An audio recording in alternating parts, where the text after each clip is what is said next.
Hello everybody. In this video we'll be covering a new feature that's being added to Alpenwolf's Cold War server, that is Cold War 1947 to 1991.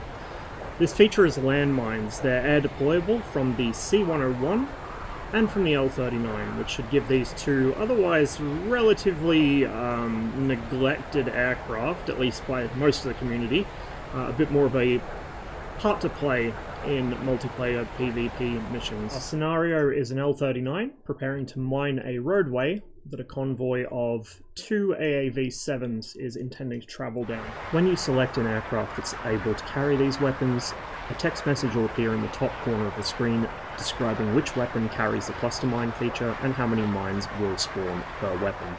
In this case, we're using the practice bombs on the L-39 and the C-101. As these are not typically used very often in multiplayer, they leave a very small crater, more of a pothole than anything, and a very short duration of white smoke when dropped, but they don't really do any damage, which is probably why they're not used.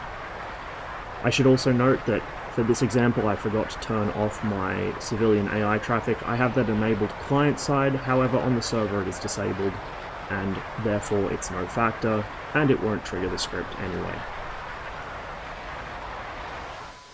Once they impact, there'll be a brief duration of white marker smoke. That can't be turned off, but it will despawn, so the mine's position will not be obvious once deployed.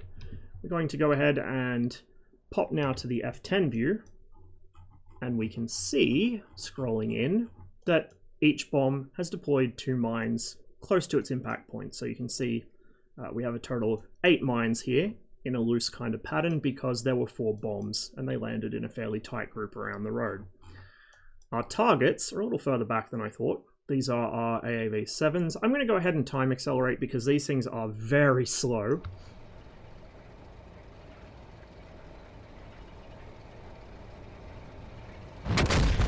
And there we go. The lead vehicle's hit a mine. The second may or may not get through. In fact, it doesn't.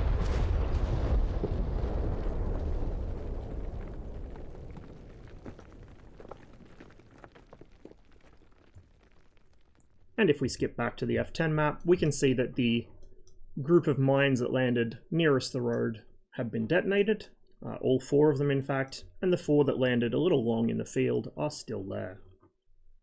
Here's another example with some C-101s. We can see here the target point just on the near side of this bridge. There's a convoy coming towards it.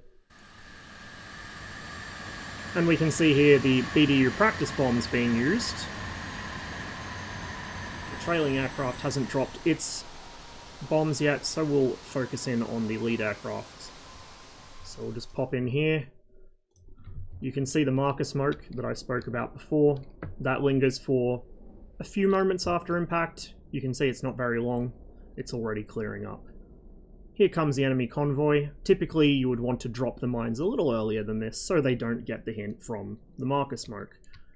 And as I alluded to earlier, you can actually see some of those small craters I was talking about. They are visible, but there's something you could easily miss in a grassy field, or if you're currently occupied with trying not to get shot by an enemy tank.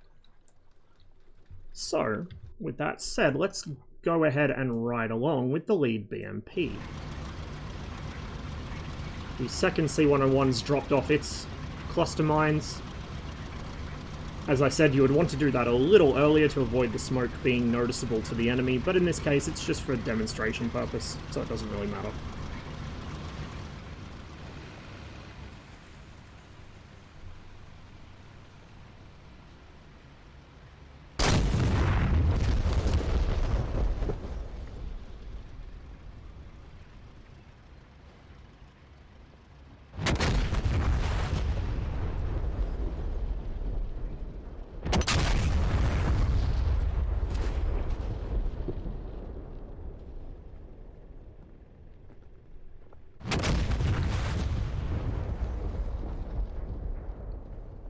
And just like that, the Red 4 assault has been blunted.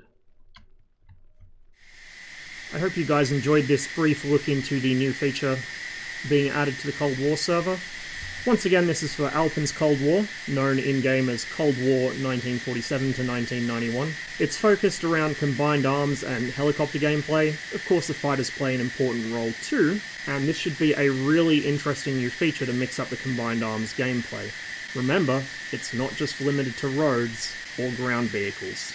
There may be some alternative applications of these weapons as well. The only limitation is your own creativity, and what the enemy will let you get away with.